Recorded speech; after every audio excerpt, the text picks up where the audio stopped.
الرحمن سورۃ بقرہ آیت نمبر 10 کا مطالعہ کریں گے۔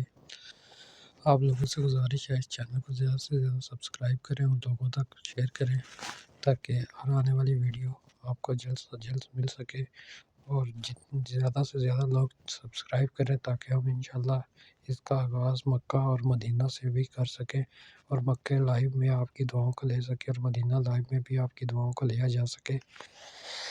چلے آئے ہم تلاوت کی طرف چلتے ہیں۔ ان کے دلوں میں کفر کا مرض تھا، خدا نے ان کا مرض اور زیادہ کر دیا، اور ان کے جھوٹ بولنے کے سبب ان کو دکھ دینے والا عذاب ہوگا۔ بیماری سے مراد وہی کفر و نفاق کی بیماری ہے جس کی اصلاح کی فکر نہ کی جائے تو بڑھتی ہی چلی جاتی ہے۔ اس طرح جھوٹ بولنا منافقین کی علامات میں سے ہے جس سے اجتناب ضروری ہے۔